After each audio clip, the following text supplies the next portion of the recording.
2 horas da tarde, 17 minutos, Richard Rodrigues junto com a gente. Olá, meu amigo, seja bem-vindo, boa tarde pra você. E aí, meus amigos, boa tarde, tudo certo? Tudo ótimo, Richard, desculpa a demora, mas agora a gente vai aí. Você viu que até o Luca Boni estava aqui meio envergonhado de ocupar o seu tempo, né? Falei, pecador Luca Boni, vamos agora aqui no caminho correto, Richard Rodrigues, no caminho da luz, para você apontar aqui, tal qual um farol, as tendências que você enxerga para nossa audiência, para mini índice, mini dólar, para os ativos que nós estávamos comentando. Agora, nesse curtíssimo prazo, é o dólar que chama a atenção. Ih, rapaz, olha esse dólar. Olha esse dólar. Ô, Richard, geralmente a gente começa falando sobre os ativos que você tem em carteira, mas será que hoje a gente pode abrir uma exceção para começar falando de índice dólar, para pegar a movimentação aí que a gente está vendo no curto prazo do futuro da moeda americana? Vou pedir pro Andrezão compartilhar minha tela. Olha essa queda aqui no dólar, hein? O ativo foi sair da região de R$5,4... Deixa eu ver aqui, ó. R$5,043 para atualmente R$5,032. A gente está falando de uns bons pontinhos aqui para baixo, hein? Quantos pontos? Cerca de 13 pontos para baixo. Tecnicamente, qual que é a sua análise? Por favor, Richard, de curto prazo, fica à vontade para olhar o prazo que você quiser, mas esse curto prazo também chamando a atenção no futuro da moeda americana. Vamos lá, pessoal, pegar o curto prazo mesmo, eu até esse movimento que ele fez hoje, eu desenhei ele antes da abertura do pregão. O alvo seria justamente onde ele está agora, tá? Não operei o dólar, curiosamente, eu operei o índice hoje, mas a gente já esperava um movimento desse tipo, seja partindo daqui ou seja partindo do 0,82. Por que isso? No gráfico diário, e isso aqui eu já falei com vocês nas últimas semanas todas, né? O movimento está travado, então a fala vem sendo a mesma. No gráfico diário nós ainda estamos em uma região de resistência. O preço que vinha caindo, ele não conseguiu passar do topo ainda, e ele está brigando agora entre a média de 20 e a resistência. Então, quando ele volta aqui para cima, essa região acima do 0,70, é natural que a gente veja uma tentativa de venda. Isso foi visto aqui todas as outras vezes que o preço interagiu nesse nível, dessa vez não está sendo diferente. Então, entrou a venda na região de topo, o objetivo dela é voltar para a mínima do dia anterior, foi atingido agora, e voltar para a base dessa lateralização, chegando aqui, provavelmente a gente veja uma defesa compradora. Isso vai se manter, né, até o dia que o dólar ou romper topo, ou de fato perder fundo. Até lá a gente fica preso nesses níveis e sim, hoje era um dia para buscar aí por vendas, né? Muito bem, obrigado, Richard, falando sobre esse dólar. No caso do índice, para reforçar também aqui a sua visão de mercado para o contrato do Ibovespa Futuro, qual é a visão, qual é a análise, por favor? Vamos lá, o índice eu sempre gosto de trazer o Ibov para a gente lembrar em que região estamos, né? Nós estamos numa região de fundo do gráfico do Ibov, fundo esse que rompeu o topo anterior, ou seja, deu continuidade na tendência de baixa. O mercado voltando aqui, é mais assimétrico a gente buscar trabalhar comprado. O que incomoda o comprador? Quando a gente tem um movimento tão amplo como esse, é natural que a alta seja rápida também. Nós vimos aqui o início do movimento, se eu aproximar um pouco mais, um candle que praticamente engolfou o anterior, ou seja, ele deveria, né, pessoal, trazer um movimento explosivo, e esse movimento não acontece. Ele, de fato, marcou um fundo, rompeu a máxima anterior, mas vocês percebem que ele lateraliza. Quando isso acontece, a média de 20 que estava lá em cima, ela começa a se aproximar. Quando ela chega no preço, a gente tem um mercado equilibrado. Mesmo depois de toda essa queda, o mercado fica equilibrado porque ele descansou. Então é isso que a gente tem agora, tá? Uma região que eu acredito ser assimétrica para compra, porém cada dia que passa e quanto mais próximo essa média chega, mais o mercado está nos dizendo, eu não quero subir. Então, com essa informação, a gente vai para o gráfico de 1 hora, do índice agora, e tenta perceber quais foram os movimentos mais importantes que vão nos dar direcionamento. Vocês percebem que aquele dia que eu marquei aqui, ó, que engolfou o dia anterior no Ibov, foi esse aqui, ó. Ele interrompeu o movimento de baixa, criando um movimento de alta. Fez um pullback, deveria expandir, tudo que a gente acabou de ver no gráfico diário, está aqui no gráfico de 1 hora. Deveria expandir, mas ele falha. virando para baixo.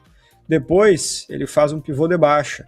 Hoje, mais um pivô de baixa. O mercado está dizendo que ele quer descer. Quer cair. Mesmo a gente estando numa região de possível compra, o mercado está nos dizendo que ele quer descer. E a venda hoje foi baseada nisso, tá? Deixa eu dar uma limpada no gráfico aqui. Perdão se vocês estiverem ouvindo, pessoal, um martelete, que tem uma obra acontecendo aqui do lado, tá? Mas vamos lá. A venda hoje foi assim, ó. Tá construindo um templo aí, Richard? Perdão? Tá construindo aí uma igreja? Construindo racional aqui, Vini. Racional das operações. O pessoal brincava na live de trade. Boa. Então, assim, ó, vamos lá. Abriu para baixo, tá, pessoal? O que a gente espera? Vender aqui não dá. Eu quero vender, mas eu quero vender num ponto alto.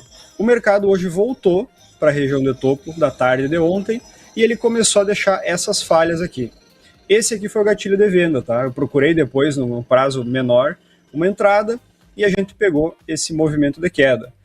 Quando pega esse movimento de queda, qual que é o objetivo do mercado? Perder fundo e continuar lá para baixo. O que ele fez? Ele não perdeu o fundo e entrou uma compra cavalar também, praticamente ignorando todo o movimento prévio.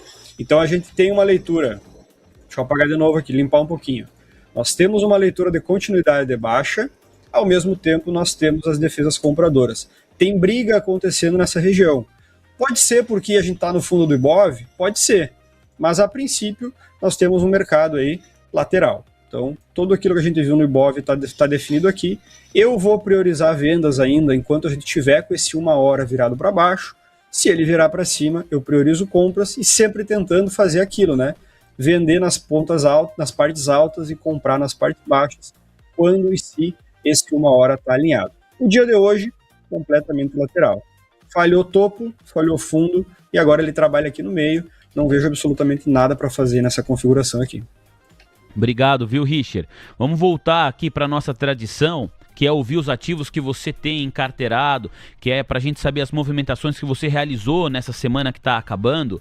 Nós mudamos a ordem aqui do programa justamente para conseguir apresentar o olhar técnico do Richard para o dólar, aproveitando a movimentação de curtíssimo prazo, na qual o ativo renovava mínima intradiária. Dólar agora na casa de R$ 5,033, com recuo de 0,61%. Tomando por base agora, Richard, as suas decisões pessoais, quais foram as movimentações que você realizou nesta semana? Vamos lá, pessoal, algumas atualizações essa semana, tá? Eu usei o caixa que eu tinha disponível, eu terminei de montar minha carteira, até então eu estava com 2 posições, né, que era São Martinho e BB Seguridade. A São Martinho eu mantenho, o papel... A gente pegar nos últimos 3 pregões, ele tentou cair, não conseguiu, tentou subir, não conseguiu e agora tá lateral, justamente na região da entrada do trade, né? Então a gente entrou, ele andou para cima, voltou para entrada.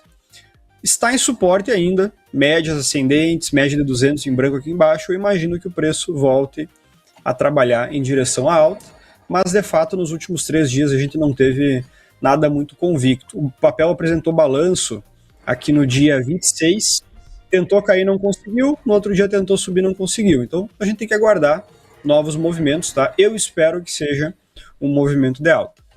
BB Seguridade, essa aqui eu saí, tá? Saí fora, porque eu queria montar posição em outros ativos que eu via mais probabilidade. A BB Seguridade teve um movimento de vai e vem aqui, não atingiu o nosso alvo, que era a máxima histórica, ela acabou voltando para o 0 a 0 diversas vezes. O volume caiu, então o papel está esquecido. Eu não faria nada, tá? Eu deixaria ela na carteira, mas como eu quis montar a posição em outros ativos, eu optei por zerar ela no 0 a 0 mesmo, então não tive lucro nessa operação. E montei posição, então, em 3 novos ativos. O primeiro deles, Profarma. O trade de Profarma, eu vou pegar o gráfico semanal, tá? O trade de Profarma é basicamente, e todos os que eu vou mostrar para vocês agora são basicamente a mesma coisa. Nós temos papel em tendência de alta, rompeu o máximo ali no final do ano, fez um pullback para o suporte e está deixando um candle de defesa com o rompimento da máxima da semana anterior acontecendo. Então eu faço a compra no rompimento, botei meu stop abaixo da mínima semanal e o alvo lá no 7,85. A ideia é que aconteça algo similar com o que aconteceu aqui, ó. O papel até então, né, nós tínhamos um suporte aqui também, ó. Suporte lá do ano passado. O papel segura no suporte, alinha e busca um novo rompimento de topo. Eu quero que aconteça a mesma coisa aqui. Então estou comprado, acredito que numa região boa, entendo que se o papel perder esse fundo, ele inverte essa tendência de alta, então eu estou comprado no melhor ponto possível. Agora eu só preciso de fato que entre o fluxo e confirme essa região como uma região de fundo e a tendência se mantenha de alta. Então Profarma é um dos papéis. Segundo papel, Klabin. Mesma coisa, tá? Papel com movimento de alta, aqui não tão definido, porque a Klabin ela trabalha uma resistência longa nesses topos, ao mesmo tempo um suporte longo nesses fundos. Então eu peguei o trade na compra no 16,65 aqui no rompimento semanal, o stop está um pouco mais amplo, lá no 15,40 e o alvo 19,12. Então 2-1 também, a simetria mínima que eu uso aí para as operações. Expectativa é que, como o último teste do ano passado nessa região gerou um movimento de alta, eu gostaria de ver aqui também. Entendendo da mesma forma que se o papel não segurar aqui e vier a perder esse fundo, eu estou errado, né, nessa expectativa, stop o papel e busco outra oportunidade. Terceiro, Anima. Mesma coisa. Movimento de alta, pullback no suporte semanal, defesa compradora, rompimento. Os 3 trades foram basicamente com o mesmo contexto, tá? Que é o que eu busco comprar em regiões de comprar papéis em tendência de alta quando estão em regiões de suporte. E o objetivo, então, stop no 2,84, alvo no 4,51, também pegar uma expansão a partir desse suporte. Se os astros se alinharem, nós temos um IBOV em região de fundo. Qualquer fluxo comprador que entre aqui provavelmente vai levar esses papéis que eu mostrei junto. A Klabin ainda tem uma vantagem que ela se correlaciona um pouco do mercado interno, né? Então ela anda junto com o dólar, mas o papel caiu de topo a mínima 25%. Movimento idêntico ao que aconteceu no início do ano passado, né? Acredito que essas regiões, comprando nessas regiões, eu estou mais a favor da boa sorte do que em outro local. Ô Richard, falando aí sobre Klabin, aproveitando que você está com o gráfico dela na tela, Suzano é uma outra empresa que você já comentou aqui várias vezes, que o Patrick Pazek mostrou mais cedo, que também está em região de suporte, mas é uma companhia que tem uma dependência mais forte do dólar. As margens da Suzano e o mercado tende a penalizar mais Suzano, pensando num dólar mais fraco, do que tende a penalizar Klabin no curto prazo. É por isso que você decidiu comprar Klabin e não Suzano?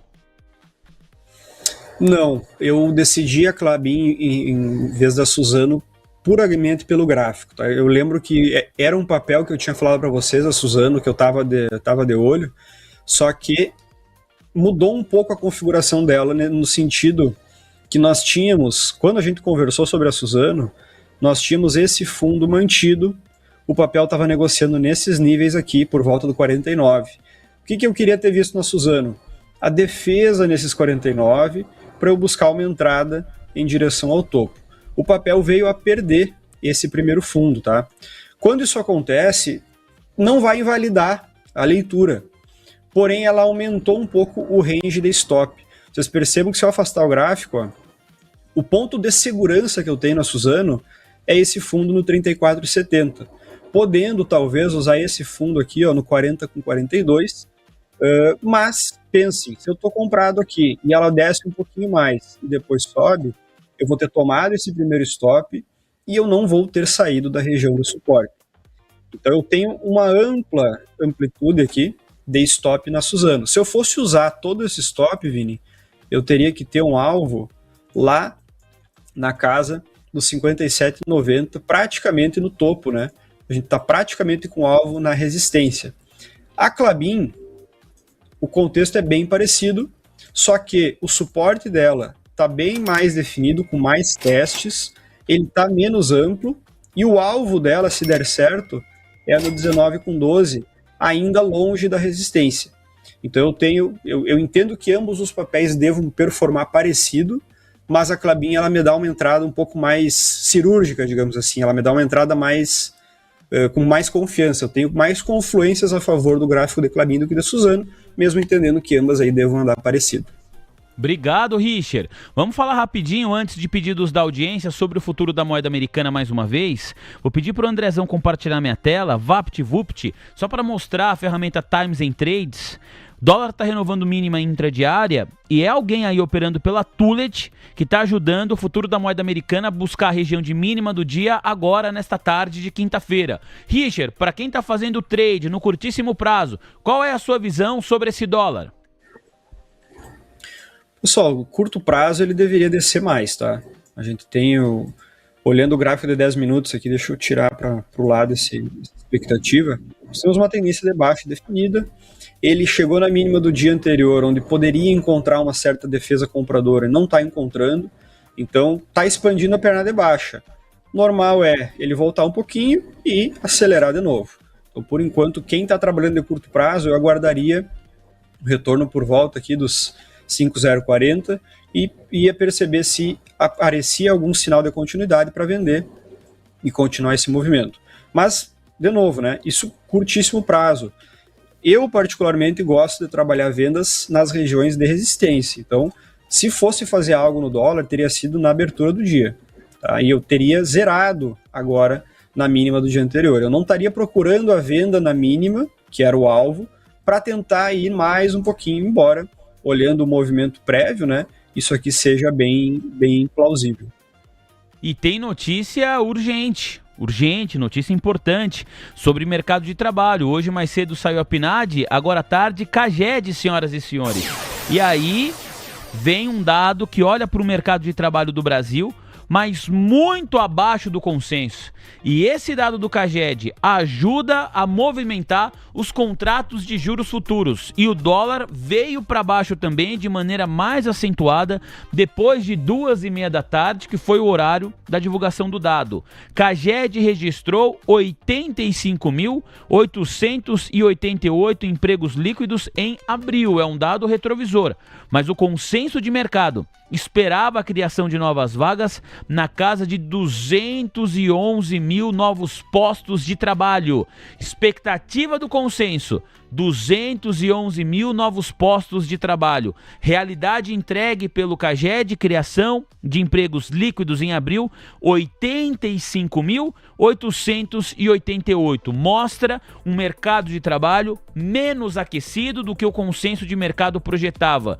Portanto, um impacto inflacionário, pelo menos em tendência, um pouco menor, já que como nós temos menos criação de emprego, menos criação líquida de vaga de trabalho, em tese você tem um potencial de consumo também inferior, também menor, já que tem menos pessoas trabalhando. Vértices da curva de juros viram para queda, após CAGED consideravelmente abaixo do consenso. Nós falamos sobre a movimentação no futuro da moeda americana, também movimentação importante nos contratos de juros futuros nos DIs, que agora recuam até 7 pontos base e meio. DI de curto prazo recuando mais. O contrato de juro futuro que mais recua é o contrato com vencimento em janeiro de 2028, retração de 7 pontos base e meio, taxa média anualizada de 13,79% ao ano. No 0 a 0, timidamente, o Ibov retoma o campo positivo aqui nessa tarde de quinta-feira, 175.831 pontos, como eu disse, a alta é tímida, 0,05%. Richard, reta final da sua participação, quero te ouvir, meu parceiro, sobre pedidos da nossa audiência. Membros do canal têm prioridade, estou indo aqui pela ordem, e quem mandou mensagem primeiro foi o Paulo, que está de olho em Embraer. Vini, por gentileza, peça Embraer para o Richard, o mensageiro da paz. Pedido feito para você, meu amigo, papel ordinário de Embraer. Vamos lá, Embraer. Eu tinha comentado com vocês dos 70, tá? A partir dos 70 a gente poderia ver alguma resposta positiva. Nós chegamos aqui a 68, então tá na região em verde aí, que seria a nossa região compradora. Só que a Embraer, assim, pessoal, eu ainda não vejo um trade muito convicto aqui, tá? Porque, como a gente viu em Suzano, a amplitude do stop tá muito longa. É um trade que para tu fazer aqui, tu teria que pegar em direção ao topo histórico. E é um papel que há pouco ela virou para baixo. depois dessa longa tendência de alta que a gente viu, ó, respeitando a média de 20 como milimetricamente, né, ela virou para baixo. Então, eu gostaria de ver a Embraer se provar um pouco mais, tá? E quando eu digo isso, o que seria? Talvez testar esse suporte um pouco mais abaixo, fazer um pivô de alta depois desse teste, virar essa média para cima de novo, ou então, com esse fundo duplo, a gente vê um pivô de alta a partir daqui, virando a média para cima um pouco mais alto, que eu possa usar esse fundo anterior como um stop, tá? Alguma coisa nesse sentido. Por enquanto, eu vou projetar o que seria o trade aqui, tá? Stop no 57,40, entrada, rompimento semanal 73,70. Vocês percebem que eu tenho um stop de 1, o meu alvo de 2 ele vai dar lá na máxima histórica. Eu tenho que ver o papel, tenho que ver a bolsa talvez, e o papel de novo numa euforia, né? Não acho tão interessante. Eu trouxe para vocês exemplos anteriores dos papéis que eu montei posição, mas tem vários outros que não precisam voltar para o topo histórico para valer a pena. Às vezes uma volta até metade do movimento eu já tenho meu alvo de 2 para 1.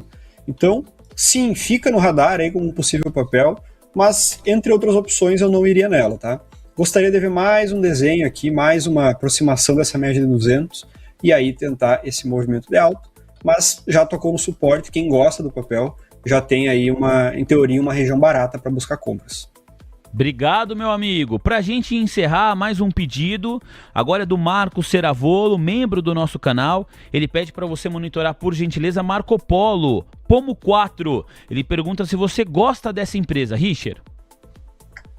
Gosto, cara. Tive a Pomo um tempo atrás, nós tivemos um trade com rompimento desse ponto aqui do 6. O papel andou, voltou para o 0 a 0, andou de novo, não rompeu o topo. Quando voltou para o 0 a 0 eu saí, montei outras posições, mas ainda não desconfigurou a entrada, tá? No momento que a gente teve esse primeiro rompimento de alta aqui, ó, qual que é a leitura? Tendência de alta, definida, rompimento de máxima, pullback, defesa. Daqui para cima, o papel deveria ir para a máxima histórica. A gente viu ela lateralizando, né, nas últimas semanas. Ela não ganha topo e não perde fundo, mas não mudou de maneira nenhuma a dinâmica de longo prazo. É uma dinâmica de alta, a média de 200 está chegando próximo do preço, esse suporte em verde segue protegendo o papel, a gente tem média virada para cima agora de novo, então daria inclusive para retomar o trade nos mesmos R$6 que eu comprei, com o mesmo stop ali no 5,11 e tentar esse movimento de alta. Eu não optei por ela por causa dessa lateralização. Então, algumas diferenças gráficas, tá? Por exemplo, pegar a Anima, por exemplo, ó. O papel subiu, voltou no suporte. Eu espero que ele suba de novo. A Pomo, ela subiu, voltou no suporte e lateralizou. Então eu tenho de um lado um papel que pode se provar ainda com fluxo comprador e no outro eu tenho um papel que já me disse que está lateral. O meu dinheiro só pode ir para algum lugar, então eu optei por uma que tem um momentum para se provar, tá? Mas a Pomo, se gostam do papel também, R$6 é ponto de compra e topo histórico é o alvo e acho bem factível e talvez não descarto eu voltar, né? Sem dúvida. Muito obrigado. Richard Rodrigues, portanto, falando sobre Marco Polo, empresa importante do setor industrial, deixa a empresa no radar para considerar eventualmente montar posição de novo na companhia. Richard, um abração para você, meu amigo. Obrigado pela participação de sempre. É uma alegria trocar essa ideia com você. O tempo passa voando. Semana que vem nos encontramos de novo. Até lá. Valeu, meus amigos. O prazer é meu. Nos vemos aí semana que vem. Um abraço. O pessoal adorou quando você falou aqui, Richard, construindo o racional. A galera foi ao delírio, viu? Abração. É isso aí, pessoal. Valeu. Richard Rodrigues, senhoras e senhores. Vamos